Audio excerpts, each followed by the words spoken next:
Brian is a very talented young musician. Very fortunate that he was here in town playing with the Navy Band just a couple of short years ago, and I got to know him then. And it was very obvious to me that this young gentleman was off to great things. And if you've been following his career at all, you know that he's the bass trombonist right now in the Atlanta Symphony.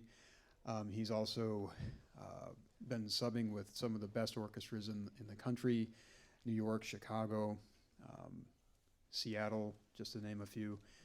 I tried to read his bio, but it was so long, I just kind of was like, well, it's basically everybody, Very talented. And, one of the great things about workshops like this is how collaborative they are. Once somebody learns that they're coming to the workshop, and then the word gets around, it's like, oh, Brian's coming. Well, let's get him to do this. And then somebody else hears Brian's going, well, let's get him to do that. So he was playing on Angel Cibero's recital yesterday. He was playing just a short time ago with the Texas State University. And he's going to be giving this master class. He's also going to be performing with the concert band tomorrow night. So plenty of opportunities to hear Brian. I'm really looking forward to his master class and hearing what he has to share because, again, I could obviously tell he was such a talented young musician, but now that I've heard him come back after a couple of years in the symphony, I mean, it's really astounding how much he's grown in such a short time. So very excited to welcome to the stage Brian Hecht.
I'm Brian Hecht, and thank you all for being here and joining this masterclass and listening to me go on about random trombone stuff.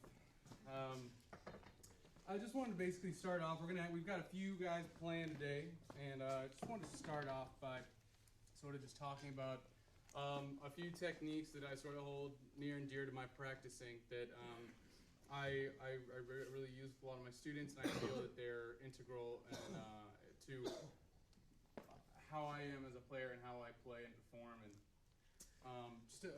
basically, starting from the very first thing of the day, right? You know, I'm sure your teachers have always told you, you know, start out with some buzzing, start out with some long tones. How many people actually do this? You can be honest. Really? That's good. Keep doing it. You'd be surprised how many students I have, or how many students I will come take a lesson, and I say, you know, have you been doing your buzzing? And of course they'll say, you know, oh, absolutely, every day, yes, sir. But well, then why doesn't it show? You know, and so you got to do these things, but you have to do them with the right results in mind, and you also need to do them a lot, like more than you probably would think, right?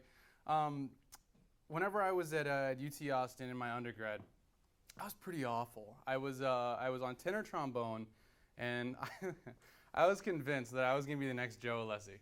And I was just like, that's me. I'm short. I'm Jewish. I got it. Let's do this, right? I play tenor. I can. All right. And it really wasn't happening. I was listening to his CDs, and I was trying to play along with them, and I'm like, man, you know, he gets to a point around like E above the staff that he just keeps going, and I stop. You know, that's not a good sign for a tenor trombone player. So Dr. Briggins had me switch over to bass trombone, and I was very reluctant to do so. But once I finally did, it was sort of eye-opening, like what I couldn't do on a bigger mouthpiece. I was playing on like a 5G before, a Bach 5G, and then he switched me over to a equivalent of a dumpster. You know, like it was like a trash can on a trombone, and I had no idea what to do. I could barely make a sound, and so I really had to go back to the basics.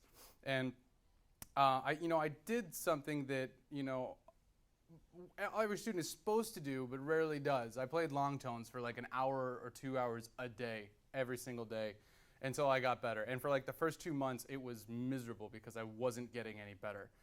But then I started noticing a little bit of change. I started noticing my sound opening up a little bit more, my intonation getting a little bit better, my attacks, my response, everything was sort of just getting better. And I realized that I was so determined to not be wrong about being a professional trombone player that that's sort of what drove me to do all this practicing. And I mean, yes, the motivation needs to be there, but I'm a strong believer that the process getting there doesn't need to suck. So one thing that I start doing now is I still do long tones every single day. I still do buzzing every single day, but I do it differently, and I do it with a little bit of help. Basically, what I'll do is I'll put on like how many of you guys know the band Muse? Maybe some of you guys. How about Mumford and Sons? Does that cover a little bit more? Okay, maybe half of you guys know those two bands, but I like those two bands a lot. And so what I'll do is when I first get my horn out, I know I need to buzz for 20 minutes to sound good. So instead of sitting there and that's really boring to me. So I just put a song on and I'll play drones beneath it. For the next song, I'll follow the melody. For the next song, I'll try and harmonize. But the basic idea is that I was just hanging out listening to music, and I got 20 minutes of buzzing in. So buzz along to the radio, buzz along, make it fun so that you actually do it, because if you don't do it, you're not going to get the benefits of it.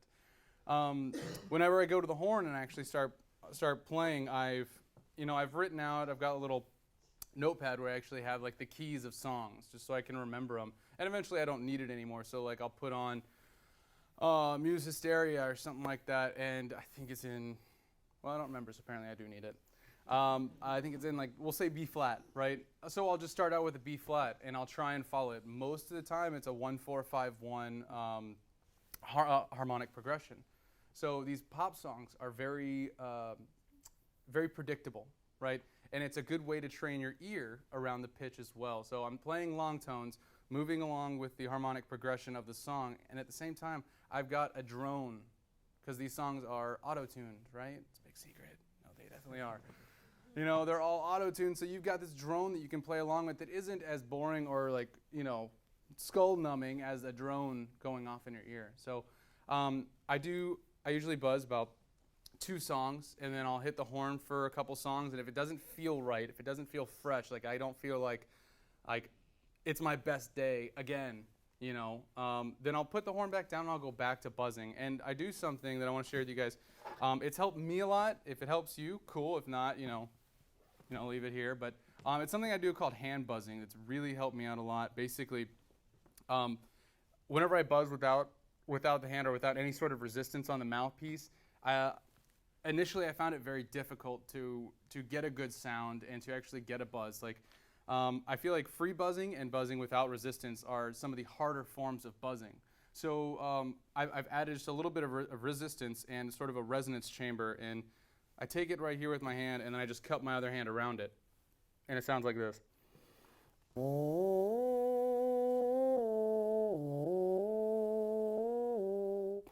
And I find that adding just a little bit of resistance when first getting into buzzing and first doing those necessary rudiments, it helped a lot to actually produce a buzz and be something I was happy with, instead of and then just being like, well, that sucked, put this away.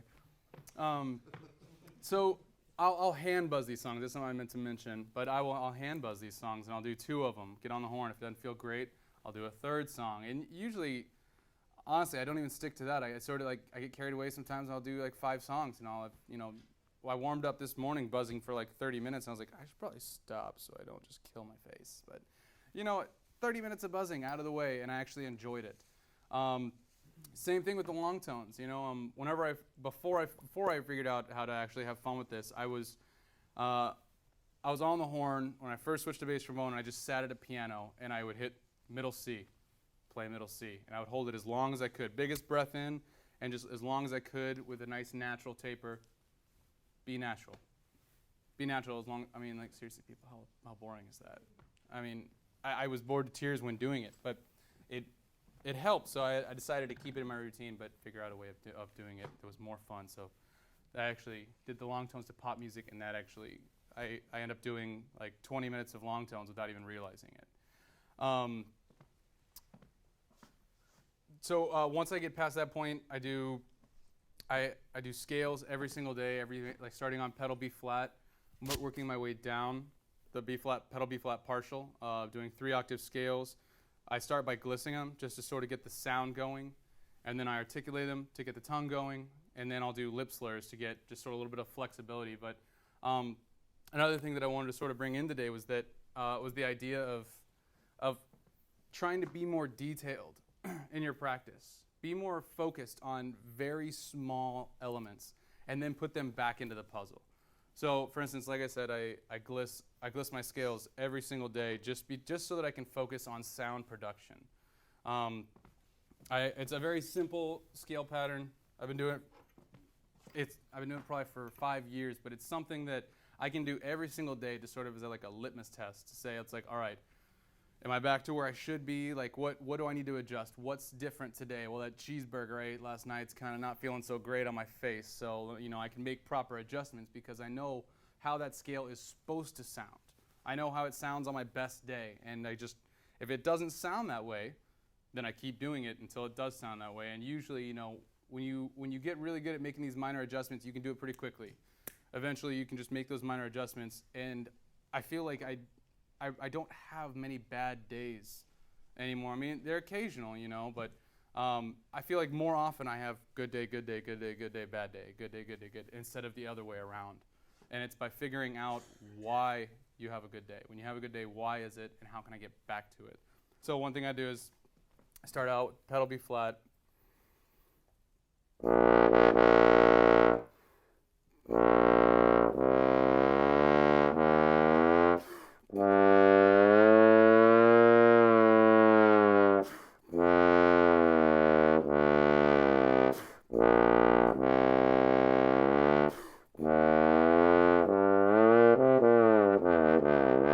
Right, so on and so forth, going through all the modes. I like to say going through all the modes because it makes me sound smart, but I'm really not thinking of it like that. I just move up to C and stay in the key of B flat. But it essentially sounds cooler, right? If you say you're going through the mode. So I go all the way up to high B flat, just making sure that my sound is the exact same and I'm happy with it all the way from pedal B flat all the way up to high B flat. And usually once I get that, I can move on to articulating, and the sound remains. I'm able to articulate with the full sound at the beginning of the note all the way to the end of the note without having to think about it. I don't have to tell myself, hey, brick up your notes a little bit more. It's there because you're using your air properly. Sorry, one thing I meant to mention, and whenever you're doing these glissing or just any sort of thing involving this warm-up with glissing, just one airstream. I take a huge breath in as big as I can, and then I just play until I'm out of air. It trains you to just do that in the music, and so you're taking less time to breathe, right? I'm a firm believer that in music, if the composer wanted a break, they would have written one. And so we do everything we can to not create space for breathing, because it's not in the line, right? Once I do that, I move on to lip slurs. And basically, what I'm doing with this is I started out by we played this piece at UT. What was it, like the Chief or something like that? That has this one part where it goes down to like one tenor trombone just going right? Which one is it? Stardust. All right. And we had this guy there, Graham Gibson, that Dr. Brickens handed this solo off to, and he started doing this lip slur. I was just like, are you kidding me? Like, how can you do that? And it was simple. I asked him, I was like, dude, how do you do it? He's like, well, I just practice it every day. I mean, and it just kind of blew my mind that it's like, it really is that simple, So I started out with, I started doing lip slurs that day, and I hated them, so I stopped. And then when I got to grad school, naturally, right?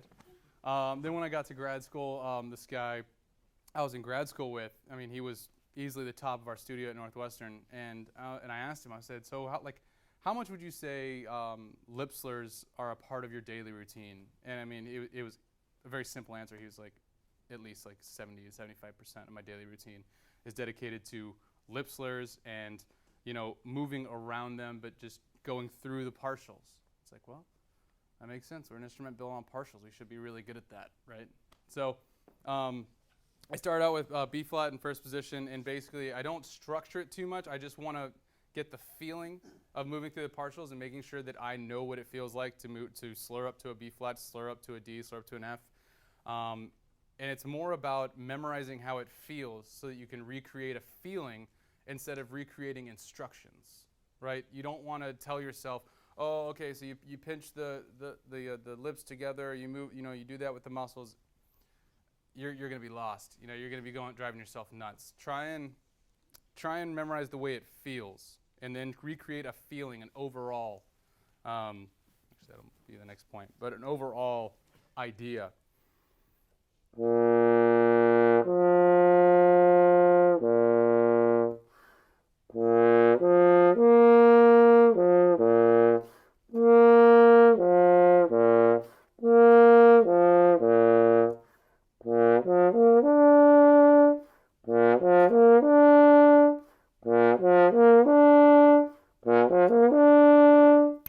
But basically, it ends up being something like that, to where when I don't like the interval, I just keep doing it until I smooth it out and make it something that I do like. And last point I wanted to make before we get on to hearing some of these guys, these excellent players come up, is whenever you're recreating a sound, when you're recreating your technique, your air, try and think of it more as a final product. Instead of, all right, I'm going to do this with my air. I'm going to do this with my tongue. I'm going to do this with the inside, the cavity of my mouth. I'm going to do this with my lips. It's just way too much. And I feel like a lot of times players get bogged down. It's like, well, whenever I do this line, I've got to do this with my lips. And then I got to, create an overall feeling. And again, this goes back to incorporating music, listening to pop music into my practice, and how much it's actually become a part of who I am as a player. But basically, like I've realized that in our many years of practicing, we've created physical responses to what we hear, right? This room, for instance, right? It's a lovely resonant room, right? No. So a lot of times, whenever I first played in here, I heard it and I started adjusting my playing. I freaked out and I caved in, and it was, if you haven't played in here, at some point get up here and just play a few notes. It just sucks the tone right out. And I started adjusting things. I started adjusting the way I blew the air, the way I started just overthinking it instead of just going back to how it feels to play. So we've created physical responses to what we hear, and sometimes in order to improve ourselves, we must disable these responses so that we can create new, better ones. So, for instance, I kind of realized this while I was practicing a co-proche etude one day. And every single time I got to this one part, I'd mess it up. And so I eventually started tensing up as I'd get to that part because it was hard for me, and I knew I wasn't going to get it. And the only thing I heard in my head was me failing every single time. So I sort of realized, I'm like, man, I haven't even played it yet, and I've already defeated myself. I've already just clamped down, my body gets tense, my air slows down, and then it's definitely not going to happen. So I was like, all right, what's the solution here? All right, well, stop listening to myself. Yeah, that'd be nice. I just don't want to hear myself mess that up. So I started putting in headphones just because I was really getting bummed about listening to myself constantly mess something up that I really wanted to be good at. And I eventually started just glistening through it and trying to play it. And I kept failing at it, but I practiced it more because I didn't hear myself fail at it, and it didn't get me down. And so I was able to keep doing it, and I was like, wow, all right, I'm actually getting better at this. Surprise, surprise, I practice something and it gets better, right? It's just repetition will eventually make you a better player if you're doing it the right way and focusing on the right end result. So I listen to music that's louder than what I'm playing, but I can still hear general pitch, right?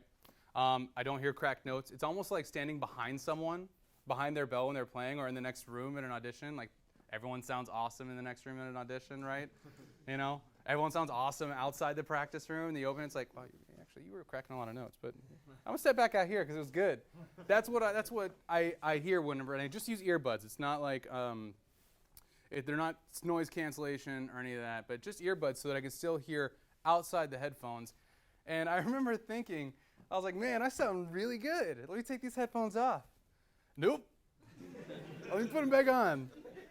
And it was astonishing to me, but my one thought was, it didn't sound perfect yet, but it sounded better than it was before.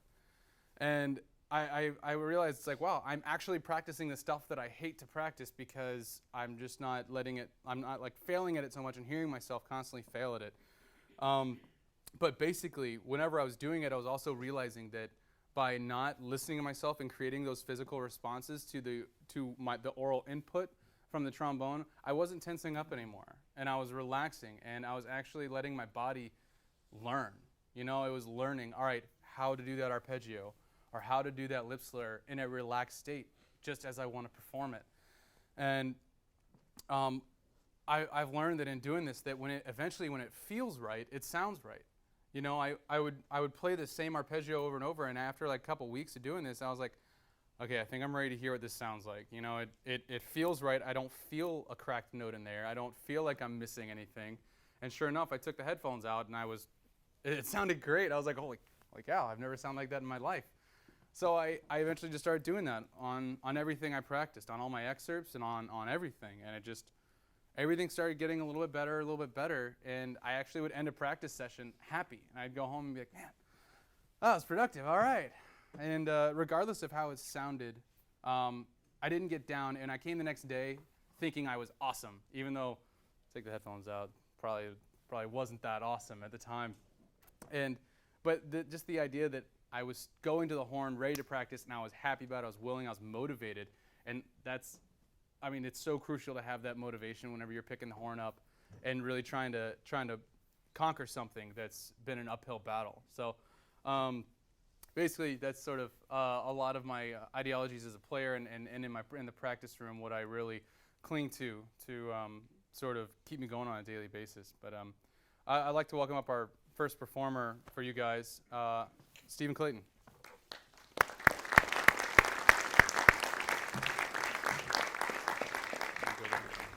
Feel free to put it anywhere you want.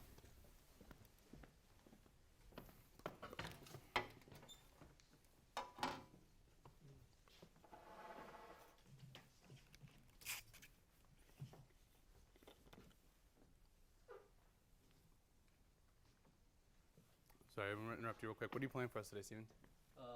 Bach Cello Suite Number 5, Sarabande. Great. Thank you.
Great.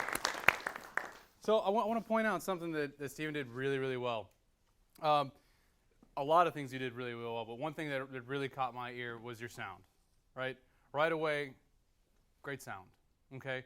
And that I could see that it's directly related to the way he breathes. Did you guys notice how he took that first breath? It was dark, it was heavy, it was low in pitch, right? And that will directly result in the sound that comes out the instrument, you know? If any of you guys caught the Megumi Kondo masterclass the other day, she's sort of saying the same thing. If you take a breath that's right, what's going to come out? Ah, right? You know, but if you take a lower breath, you're setting up your muscles, you're setting up your throat, the cavity of your mouth to stay that way when you play. Okay? So first off, great sound, very nice legato, very beautiful. It's very beautiful all around, right? A couple things I want to work on. So you're playing with the time a little bit, right? Mm-hmm. When you do that, what are you following? Are you following sort of just like an inner musical gut, or is it planned out? Some of it is just inner musical, what I feel, and then a lot of it is planned out. Like some of the sequence measures, I push a little pull. Push a little bit, and then coming off of them, I pull back on the time a little bit. Okay, great. And I liked a lot of the things you did, but let's make it better, right? Mm-hmm. Are you subdividing throughout this? In your head? Yeah. Throughout the whole time, though? Or at least when you're playing with the time. Yeah. Okay? Something that's really important, like time is sort of one of those sacred elements of trombone playing that, you know, when you're either in the pocket or you're not in the pocket whenever it comes to time, you know, and I'm being picky right now, but basically when you decide to play with the time, you decide to push it forward and pull it back, you need to be doing it in the most organic way possible, you know, and the best way to control that is by subdividing, you know, that whenever you push the time forward a little bit, that it's even, that you're pushing it forward, that it doesn't just suddenly lurch forward or lurch back, you know what I mean? But it gradually goes forward in a beautiful fashion, comes back in a beautiful fashion, when it's not marked, right? I'm not talking about different tempo markings. I'm talking about when there's one tempo marking and you're playing with the time, right? So always keep that subdivision in your head so that, you know, you can have those retards be very metered and even. Mm-hmm. And you'd be surprised that as a listener, whenever we hear these, you know, when you hear a perfect retard or a perfect accelerando, it just, you don't notice it. It just sounds good and it feels good to hear it, you know what I mean? But the moment I notice you playing with time, it means you're doing it wrong. Yeah. You know what I mean? Okay, yeah. So play with the time in a way that no one notices, just because it's so perfectly even going forward and perfectly even coming back. Second thing, can you just start at the top for us one more time? Play just 4 bars.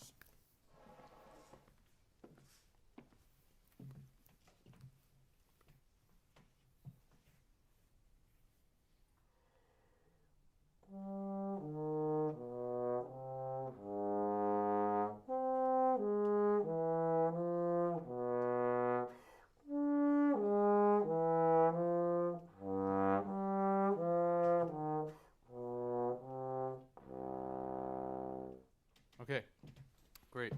A couple of things. So you, in this excerpt, and again, I'm gonna be really picky about it because I've worked on this one a lot to the point where I'm super picky about myself with it, and so I've sort of made these mistakes as well. A lot of times we will, like coming up to that last C, we know, okay, I need air for it. So what you did probably without noticing it is you took a breath, played 2 notes, and took another breath, played 2 notes, and then went to the C, mm-hmm. right? So, you know, it's like you end up breaking the music up a lot mm-hmm. to show sort of a human weakness that, when overcome, can actually sort of put you above the next person, right? Mm-hmm. It's just one of those little steps, right? So whenever I'm playing things like this and something where, has everybody seen the music for this? No rests, right? Right? Right. Yeah. No rests. So you have to create your own rests in order to breathe, right? And the way I think about it is the fewer the better, and the maximum amount of air in the smallest space possible, right? So you want to you want to do your breathing exercises in a fashion to where you can get a massive amount of air in the smallest amount of space, so that you don't have to take multiple breaths going through, and you can create these longer phrases. I want to point out something that he's doing very well. A lot of times he will play this excerpt, be-da, ba-da, bum, be-da, ba-dum, bum, right? They play it in pairings, and there's a pivot note in each one of these. It's dee-da-da-da, bum. The third note. It's sort of a pivot note between you're going down and then you pivot back up to go down. So you get these two groupings of notes. And if you really study this long enough, it sort of has that dual purpose there. It belongs to the first group and the second group, essentially making it all one grouping. And when you do it this way, you allow yourself to create these bigger phrases, not just ba-da, ba-da, ba, ba-da, ba-da, ba, but be-da-da-dee-da, ya-da-da-dee-da, da-da-da-dee-da-dee-dee-da-da-dee-bum, right? Think more four-bar phrases with a lot of this stuff. So another little picky thing with the intonation, anytime that you're out, and I'm sure you'll probably get a recording of this, you'll hear you're generally low, on the low side. Okay. So just something to think about with this one. This is another one that in order to get it consistent every time, I'd walk around. It was when I was over at the Navy band. They had this huge thing called the sail off where we rehearse. And I would just walk around just mindlessly playing this over and over and over and over and over again to where it just became muscle memory. You know, this is one of those excerpts I feel like it should be in your pocket, right? And you have it very well mastered, but to get it like every single time, repetition, right? Practice the consistency. Whenever play a phrase, if you got every note, good. Don't celebrate. Just move on to the next phrase, right? Great. Can you start right here for me, please?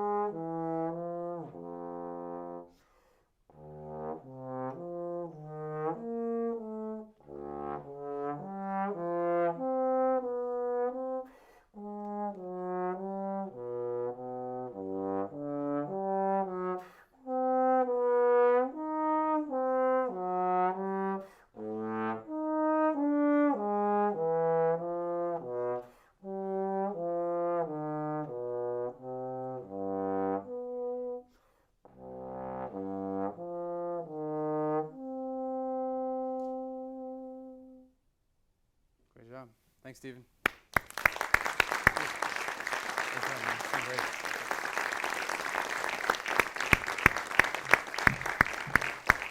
I think we've got another Ryan. Is Ryan here? Ryan, let's give a hand to Ryan.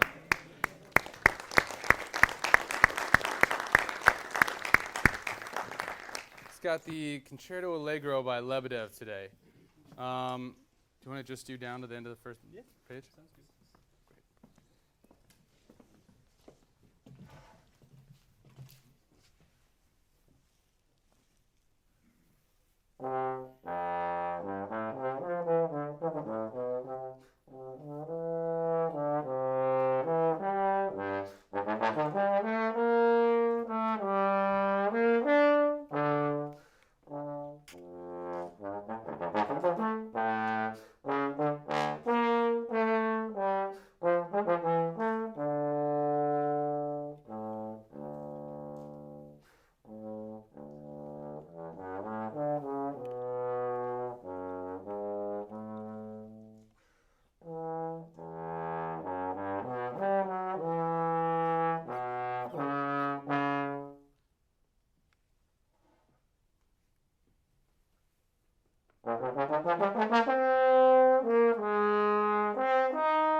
Good job.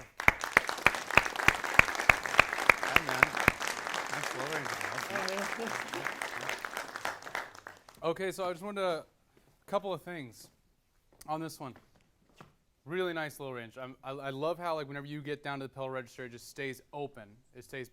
It sounds like everything is just flexed open, right? And relaxed. Okay. I want to just touch on a few things that we can improve. You know, so how much of your daily routine would you say you dedicate to breathing and breathing exercises? Not much. Not much. Is there a reason? Just because in general it's just not fun, right? Yeah. Okay. Pretty much. Yeah. It sucks. It does, you know. And a lot of time it's lack of direction. You know, like a lot of times, before I got this book I'm about to mention, I knew I needed to do breathing exercises, but I never did them because I was like, well, all right, what am I going to do? I feel like I'm pretty good at breathing. I'm still alive, you know, like, all right. Yeah, you know, and so I didn't have like good exercises, and I didn't have exercises that would directly equate to something in the music or something in my playing. It's like, all right, I did that breathing exercise. It's great. All right, what am I supposed to notice something different, right? There's this book out there called The Breathing Gym. If you guys haven't purchased this book or haven't ever heard of this book, go get it today. I guarantee you, like it's two guys out. It's Sam Palafian and Patrick Sheridan. Thank you. Out in California, and it's one thing I loved about this book, and I really started using it a lot, is because it actually tells you when doing this exercise, this is what you can notice in your playing, right? So one thing that I think you would really benefit from doing some of these breathing exercises is stabilizing your sound on the long notes. You have a great airstream whenever you're playing legato. It's very consistent, and it stays moving the entire time. But the moment you sit on a longer note, it tends to fluctuate, right? So one of the breathing exercises that directly relates to that, in my opinion, is I do this one. I start every day. I start with in for 4 counts, out for 4 counts, 4 times, right? So let's do that together, right?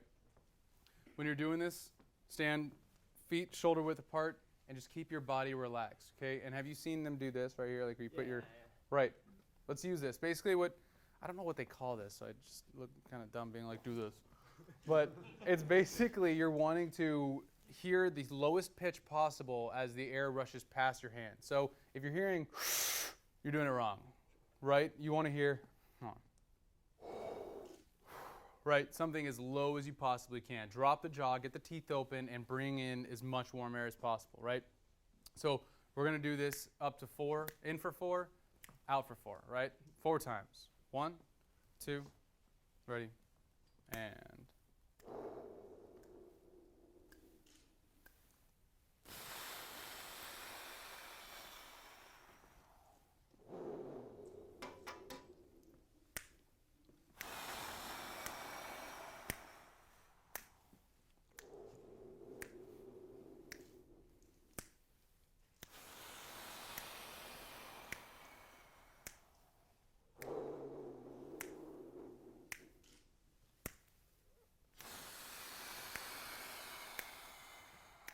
So a couple things to focus on while you're doing that. That was 4, right?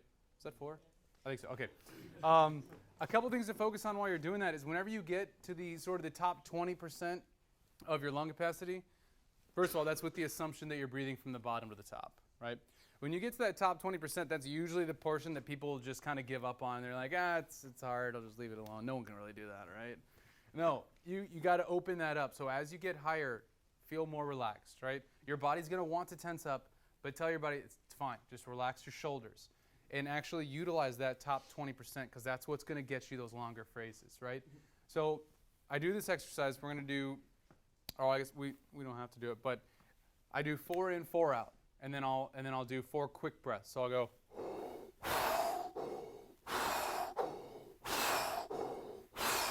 Right? Trying to fill all the way up, 100% bottom to top. Okay? And then on the 4th one, I hold it for 4 counts, breathe 1 more in for 5. So I'll go.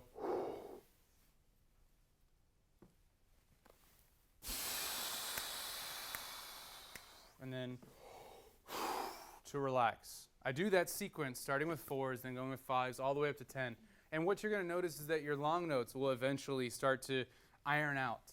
You know, whenever you get to, for instance, the beginning, be ba ba ba ba be ba bom, you'll get that first note just be bom. There will be no wavering in the beginning or the end of the sound. Okay. Another little trick that I want you to try for me. Take the horn, and what we're gonna do is we're gonna blow through the horn as fast as we can, and then I'm gonna have you play it at the top. Okay. So basically, put both valves down. Okay.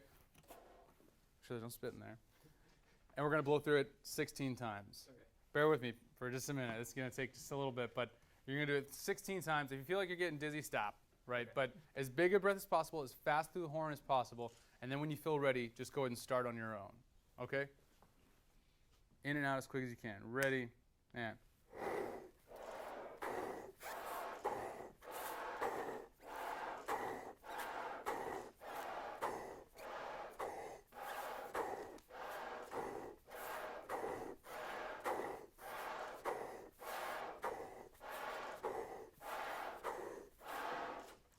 Whenever you're ready.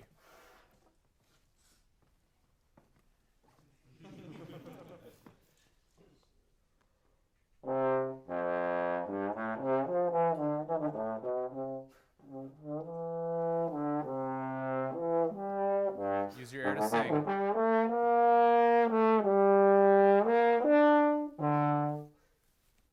Does that feel better or worse? Better. Way better. Right? So this exercise it's not going to last your entire practice session. It's going to last for like 5 minutes, right? And then you're back to yourself of not doing breathing exercises every day again. But basically, sorry, that came out really mean. That was a total dick thing to say. Sorry about that. Oh, way to go, Brian. But basically, it shows you what you can accomplish if you do breathing exercises every day, right? It gives you that boost and shows you, like, all right, I just sort of gave my lungs a jump start, right? And your phrases were so much smoother. I thought that the line was there through every single note, and it was more stable, right? And so let that motivate you, right? See what you're capable of, and then let it bother you whenever you don't get it, right? Whenever you go home and practice, if you haven't done your breathing exercises and you can't recreate that feeling, be bothered by it. Be bothered to the point where you're like, all right, I'm going to do some breathing exercises. And then you do them, and then you come back to this, and you get that again. And then you realize, all right, if I did this every single day, I could sound like this all the time, right? And then you essentially just took yourself to the next level, right? We've got to move on to the next player, but thank you so much for playing. Yeah, thank you. Sounds great.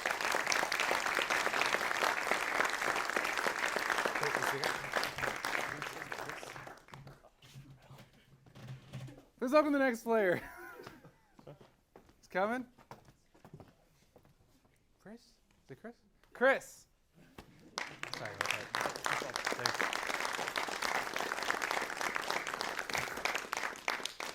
Just winning on all levels today.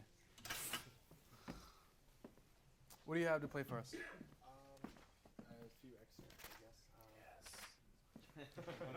Do we need Excerpts? No, excerpts. Good. Yeah, that's good. That's good. How many do you have?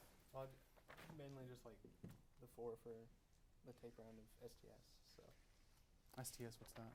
No, I'm just kidding. Southeast Trombone Symposium. That's okay. Great. So, what do you have? Schumann 4. yeah, then Lohengrin, Hungarian March, and Beethoven. Great. All right. We'll choose whichever one you want.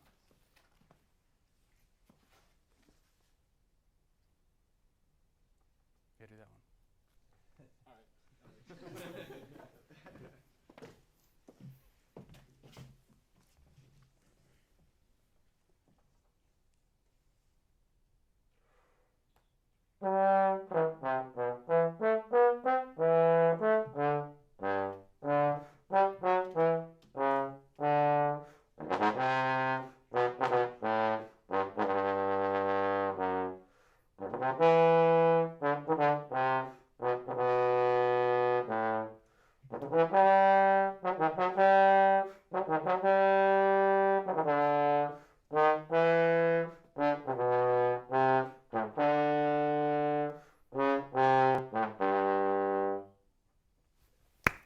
There you go. Very nice. All right. But, Oh yeah. That's all right. So let's talk about this a little bit. Right from the get-go, what do you have going through your head? time. Time. All right. So is it a metronome? Is it a recording? I don't know. I'm kind of just thinking quarters. Just thinking quarters. Yeah. Okay. Something that I also use a lot in my practice, and I use this with auditions, and it's been really helpful for me. But it's something that I sort of developed. Basically, so whenever you're preparing to play an excerpt, right? Whether it be in practice or on stage at the audition, you need to have a recording going. You need to have it queued up in your mind, right? And how are you going to have that if you don't have like a listening list? So I'll use this is a great time to actually talk about auditions just for a little bit. So whenever I gear up for auditions, I start about 2 months in advance, right? And I make 2 books, right? I make a book for me and a book for my peers for whenever I'm playing for them, that they can look at it and actually make markings, and they actually have something to look at. Which brings us to the second point: play for people a lot, right? But the other thing I do, make a paper book of it. But the second thing I do is I make a listening list, right? I queue up all these excerpts. I find about 20 seconds before to about like 5-10 seconds after, and I listen to these things on repeat. And it sucks because I've heard this thing like a million times. I don't want to listen to it again. But the thing is, I'm ingraining into my brain something that I call sound tagging. Is that what I call it? Yes, sound tagging. Basically, it's something that whenever you, the human brain often will pair senses together, right? You see something on the TV, you can almost taste it. You see your part to a piece of music. Whenever I look at this, I can hear the recording start up, right? And it's just sort of like subconscious. It just happens because over time, every time I've pulled this out, I connect that visual image to that sound, right? And I have one recording I listen to all the time for each of these excerpts. And so it's essentially tagged that sound to the image of this excerpt so that every time I flip to it on stage, whether it be in practice or a performance, I flip to it, soundtrack just starts up, okay? And the soundtrack's in time, right? So don't think about a metronome. Think about the recording. It's going to be in time. Think about being on stage in the moment performing this piece, right? The first couple bars of this are sort of, if you don't have that music going along with you, you're just sort of playing the notes, and that'll really only get you so far in an audition.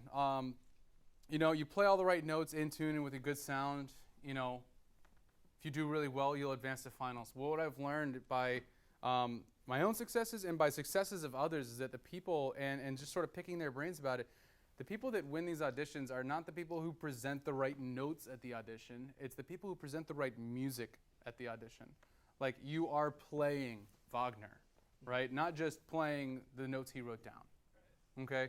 And that it's so easy to do that whenever you have this sound tag of every time you see this, you're in character. You're in the character of the piece, and you're ready to go. It's started, and you're just playing along with whoever you've got in your head, New York Philharmonic, Chicago Symphony, whatever, and then you're just joining along, and you're playing that piece. Kind of hard to do that right now. I was actually going to never do it again, but how about, all right, let's move on to the next thing. Next thing I was going to talk about articulation on these lower notes. Do you triple tongue those or do you single tongue them? Triple, okay. So basically we need to clean those up a little bit, right? And a quick way of doing that is, one thing I've learned about this excerpt in particular is that instead of trying to remember like what I need to do with my air, what I need to do with my tongue and all that stuff, I just memorize how it feels to play each one of those notes. And then I sort of, whenever the time comes, tell my body, like, do those 3 feelings in a row. So let's start with this first triplet, right? D major. Just play a D for me. We're going to go back and forth, right? The low. Low one, yeah.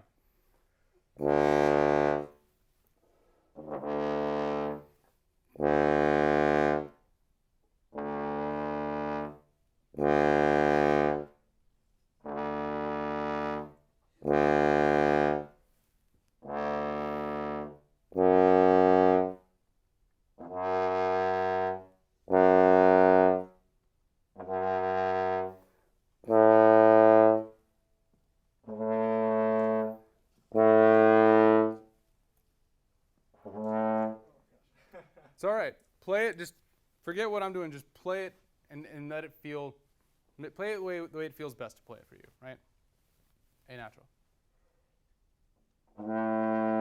Okay, it's fine. It's fine. Basically, the point I'm getting at is I start this slow, and I get each note to sound great on its own, right? So that I can come back to it and sort of just like cutting and pasting. It's like, well, I know how to play a D really great by itself. I can play the F sharp really great by itself. The A really great by itself. But that's not sort of what you're quizzed on. So to say at the audition, you have to play them all together. But the idea is that you just sort of cut and you paste them right next to each other so that you have 3 great sounding notes. Ta-ta-ka-ta, right? Leading to that 4th C. So you memorize how that feels, and then you start putting them together, right?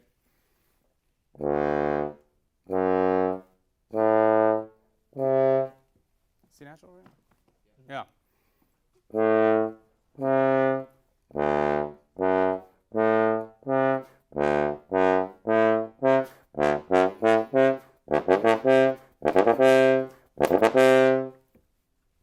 And it takes time, but you eventually get there where you just get it faster and faster and faster, right? Until you're getting 3 images sort of your greatest D you've ever played, your greatest F sharp, your greatest A you've ever played, all together. Okay? Instead of playing it and being like, oh, the F sharp was okay, but I feel pretty good about it. You know what I mean? Yeah. So which brings me to my next point. Whenever you're doing these excerpts, you've got to beat guys out there that are practicing like 4 hours a day. So you got to be the guy that practices 5 hours a day, right? Yeah. But basically, you've got to be the guy that brings the most detail to the audition. You know, the most nuance, the most characteristically correct details about this, right?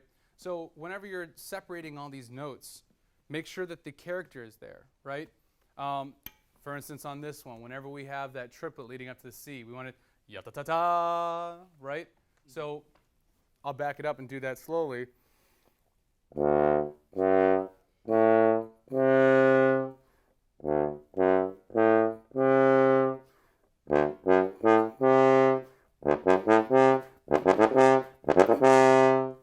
Right? You're practicing that like in dynamics, like sort of echelon dynamics, right? Do you have the top octave ready too, or? I can do it. You can say no. That's okay. I'm just curious. All right. Can we do? Let's start. Can you play that one more time? I want you to think about a few things when you're doing this. One, this room's tough to play in, right? Mm-hmm. It's sort of your sound just sort of drops off. Yeah.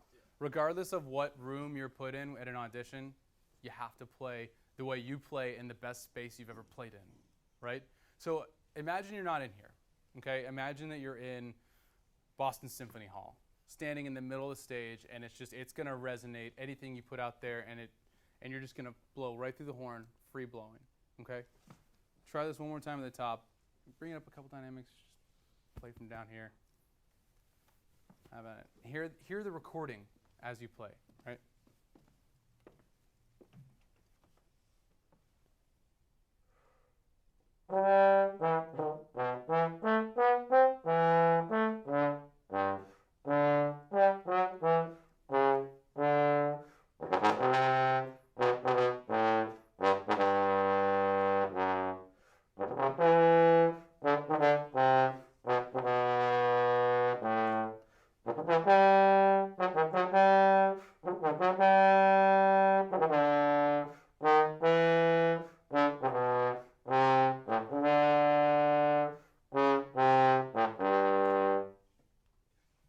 Great job, man.